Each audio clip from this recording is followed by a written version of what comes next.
Hi friends, welcome to SK Innovations. இன்னைக்கு நம்ம என்ன பார்க்க போறோம்னா வெங்காய தொக்கு எப்படி பண்ணலாம் அப்படினு சொல்லிட்டு பார்க்கலாம். இந்த வெங்காய தொக்கு ரொம்பவே டிஃபரண்டாவும் டேஸ்டியாவும் இருக்கும். வாங்க எப்படி பண்ணலாம்னு சொல்லிட்டு பார்க்கலாம். நான் இன்னைக்கு 20 காஞ்ச மிளகாய், 2 ஸ்பூன் தனியா, 1/2 ஸ்பூன் வெந்தயம் எடுத்து வச்சிருக்கேன். இதை வந்துட்டு ஒரு கடாயில மீடியம் ஃப்ளேம்ல நல்லா வறுத்து ஆற வச்சு பொடி பண்ணி எடுத்து வச்சிருக்கேன். நான் இது வந்துட்டு ஏற்கனவே பொடி பண்ணி வச்சிருக்கேன். இந்த பொடி தான் இன்னைக்கு இந்த வெங்காய தொக்குல போட்டு செய்ய போறோம். இந்த பொடியை நீங்க செய்யும்போது கொஞ்சம் கொரகொரப்பா அரைச்சுக்கோங்க. நைஸா அரைக்க வேண்டாம். அப்பதான் நல்லா இருக்கும். இந்த பொடியில இருக்க வெந்தயம் வந்து டேஸ்ட் அதிகரிக்கும். தனியா சேர்த்துக்கிறதுனால இதோட ஃப்ளேவர் ரொம்பவே சூப்பரா இருக்கும். அடுத்து இப்போ ஒரு 3 பெரிய வெங்காயம் 3 பெரிய தக்காளி கட் பண்ணி வச்சிருக்கேன். இப்போ ஒரு கடாயில 5 ஸ்பூன் அளவுக்கு எண்ணெய் விட்டுக்கிறேன். எண்ணெய் நல்லா காஞ்சதும் 1 ஸ்பூன் அளவுக்கு கடுகு சேர்த்துக்கிறேன். கடுகு நல்லா வெடிஞ்சதும் கொஞ்சமா கறிவேப்பிலை இதோட சேர்த்துக்கிறேன்.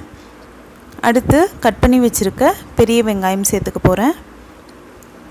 இந்த வெங்காயம் வந்துட்டு இந்த மாதிரி நீல வாக்குல கொஞ்சம் பெருசா கட் பண்ணி வச்சுக்கோங்க. அப்பதான் இந்த வெங்காய தொக்குக்கு நல்லா இருக்கும். இதை வந்துட்டு இப்போ நல்லா வதக்கி விட்டுக்கலாம்.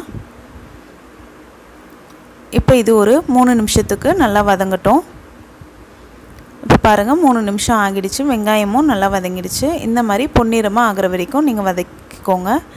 அடுத்து கட் பண்ணி வச்சிருக்க தக்காளி இதோடு சேர்த்துக்கிறேன். தக்காளி சீக்கிரம் வதங்கணுன்றதுக்காக இப்போவே நான் இதோட உப்பு சேர்த்துக்க போகிறேன். உப்பு சேர்த்து நல்லா வதக்கி விட்டுக்க போகிறேன்.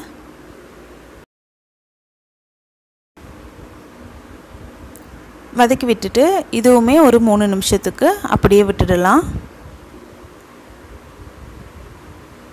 இப்போ பாருங்க 3 நிமிஷம் ஆகிடுச்சு. வெங்காயம் தக்காளி ரெண்டுமே நல்லா வதங்கிடுச்சு. இப்போ நம்ம அரைச்சி வச்சிருக்க பொடியிலேருந்து 2 ஸ்பூன் அளவுக்கு இதோடு சேர்த்துக்கிறேன். நீங்கள் உங்கள் காரத்துக்கு தகுந்த மாதிரி கூட்டவோ குறைக்கவோ செஞ்சுக்கோங்க. இப்போ இதை நல்லா கலந்து விட்டுட்டு ஒரு 100 ml அளவுக்கு தண்ணி இதோட விட்டுக்கிறேன். அதாவது இந்த வெங்காயம் தக்காளி மூழ்கிற அளவுக்கு நீங்கள் தண்ணி விட்டுக்கோங்க. இப்போ இது வந்துட்டு கொதிக்கட்டும். இப்போ கொதிக்க ஆரம்பிச்சிடுச்சு. இதை இப்போ ஒரு தட்டு போட்டு மூடி ஒரு 3 நிமிஷம் கழித்து நான் ஓப்பன் பண்ணிக்கிறேன். இப்போ பாருங்கள் தண்ணிலாம் நல்லா வத்திடுச்சு. இப்போ இதை ஒரு தடவை கலந்து விட்டுட்டு திரும்பவும் நம்ம தட்டு போட்டு மூடி 2 நிமிஷத்துக்கு சிம்மில் வச்சுக்கலாம். இப்போ 2 நிமிஷம் ஆகிடுச்சு. இதை ஓப்பன் பண்ணி பார்க்கலாம். பாருங்கள் நல்லா எண்ணெய் பிரிஞ்சு வந்திருக்கு. இப்போ நம்மளோட வெங்காய தொக்கு ரெடி ஆயிடுச்சு.